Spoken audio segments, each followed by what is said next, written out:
mahalla raisi bo'lishi menga umuman boshqachada, sababi o'zim pedagogman.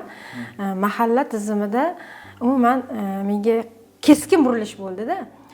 Shunaqa bo'ldi. Xalq ishonchi bilan o'sha mahalla saylov paytida meni nomzodim qo'yildi. Xalq tomonidan qo'yildi. Men taajjublandim birinchi. O'zi xabaringiz yo'q? Yo'q, keyin hayron qoldim. To'g'risi boshida qiyin bo'lgan. O'zim hayron bo'lganman. Men o'yladim, yo'q, menimcha kimdir yutadi, bari yosh kattalar bo'lish kerak deb o'ylaganman. Keyin saylovda xalq ishonchi bilan 99 ball ishonch bilan meni saylashdi. Avvalambor mahallamizga xush kelibsiz. Alisherobod Mirzo-Ulug'bek tumanida joylashgan so'lim bir maskan desam xato qilmagan bo'laman. Muhtaram yurtboshimiz tomonidan 2021-yil 3-yanvarda, 2026-yil 5-yanvarda qabul qilingan birinchi o'sha xavfsizlik muhitini yaratish bo'yicha chiqqan qarorlari juda katta natija berdi. Shaxsan o'zimizni mahallamiz, Alisherobod mahalla misolida aytadigan bo'lsam, biz qizil hududga kirib qolgan edik. O'sha mahallamizdagi o'sha jinoyatlar tufayli hozirgi kunda mana 2 yildan buyon bizning mahallamiz yashil toifaga kiritilgan. Minnatdorchilik bildiraman muhtaram prezidentimizga.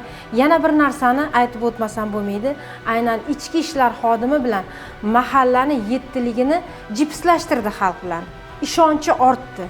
Sababi, dedi to'xta, hozir o'sha profilaktika inspektori keladi. Oldin ko'pincha bilasiz, ichki ishlar xodimi doim tashqi yoki qayerdadir tadbirlarga jalb qilingan bo'lgan. Hozirgi kunda undek emas.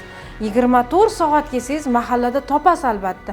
Hattoki shundoq qildilarki, muhtaram prezidentimiz har bir mahallaga 2 tadan profilaktika inspektori qo'yib berdilar. Qaysidir bittasi kechasi ishlasa, bittasi kunduz ishlashini ta'minlab berdilar. Bu bizga juda ham katta kuch bu. Ichki ishlar o'zi jamiyatimiz uchun kuch. U o'sha jamiyatni bir bo'g'ini mahalladan boshlanadi-da. Mahallada tinchlik bo'lsa, oila tinch bo'ladi, oila tinch bo'lsa, jamiyat tinch bo'ladi-da. Mana hozirgi kunda bu juda katta o'ringa ega. Mana hozir butun respublikamizda o'sha PQ1 ning natijasini ko'rishimiz mumkin. Chunki to'g'ridan-to'g'ri individual o'sha o'choqlar bilan ishlashimizga bizga imkon berdi, yo'l ko'rsatib berdi, tizim yaratib berdi. Bilasizmi, ilgari mana o'zimizni mahalladan yoki o'zimni faoliyatimdan kelib chiqib aytadigan bo'lsam, profilaktika inspektori yo'nalishida bir muammoni biron bir aholimiz kelsa topa olmaslikda, qaysidir tadbirga jalb qilingan bo'lardi yoki qaysidir boshqa bir xullas kalom bizani mahallamizga umuman daxlsiz joylarda yurardi-da. Endi albatta davlat ishi bilan, lekin bizni mahalla hududidan topa olmaslikda. Uning uchun albatta borib o'sha boshliqlariga yo telefon qilib biza qo'shimcha. Bu hozir unday emas. Hozirgi kunda qaysidir fuqaro o'zini o'sha ichki ishlar bilan bog'liq muammosini joyida hal qilishimiz mumkin. Yugurib keladilar, birga borib o'sha xonadonni o'rganamiz. Bilasizmi, ichki ishlar albatta mahalla uchun juda zarur, kerak. Ularning mehnatlarini misli ko'rinmagan deya olaman-da, chunki ular mana biz-ku ketarmiz, ish vaqtimiz tugaydi yoki ish vaqtimizdan qaysidir ishni ko'ramiz, lekin ular mana shu mahalla tinchligi uchun kun-tun xizmatda. Kun-tun xizmatda. Men bemalol tunda ham telefon qilsak, albatta telefonni oladi, albatta o'sha xonadonga yetib boramiz birgalikda, masala joyida hal bo'ladi. Bundan maqsad o'sha jinoyatchilik oldi olinyapti. Joyida olinyapti. Mana o'sha katta bir ish desam ham mubolag'a bo'lmaydi. Hozirgi kunda ichki ishlar bilan hamkorligimizni aytadigan bo'lsam, boya sizga yuqorida ham ta'kidlab o'tdim, o'sha odamga hujum joylarini birinchi o'rinda o'rganib, o'sha har doim ommaviy qo'yilgan o'sha kameralar, tashvish tugmalari qo'yildi. O'sha bizni aytgan xonadonlarimizga mana o'sha janjalkash yoki nosog'lom yoki oilaviy muhiti nosog'lom yoki tinchmas xonadonlarimizga ham o'sha tashvish tugmalarini o'rnatib berdik.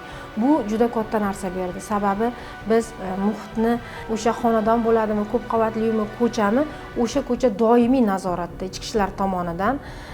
O'zimizni mahallamizga mana hozir biz kameralashtirib o'sha profilaktika inspektorimizga ichki ishlarga to'g'ridan-to'g'ri nazoratini berganmiz.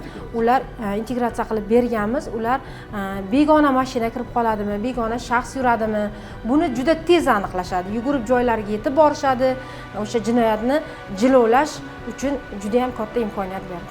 Mahalla men uchun bilasizmi, tinchlik, vatanparvarlik, uchinchisi bag'rikenglik. Bu yil ajoyib yil. Mustaqilligimizni 35 yilligi. Men mana shu Mirzo Ulug'bek tumani Alisherobod mahallasi nomidan butun yurtdoshlarimizni ushbu munosib bayram bilan chin qalbimdan tabriklayman. Yurtimiz tinch bo'lsin, osmonimiz musaffo bo'lsin. Mana shunday islohotlar olib bolayotgan yurtboshimiz ham omon bo'lsinlar. Hech qaysi mahallada jinoyat bo'lmasin. Har doim faqat yaxshiliklarda biz vatanparvar bo'lib, xalqimizning yonida turish hammaga nasib qilsin. Sog' bo'linglar, salomat bo'linglar.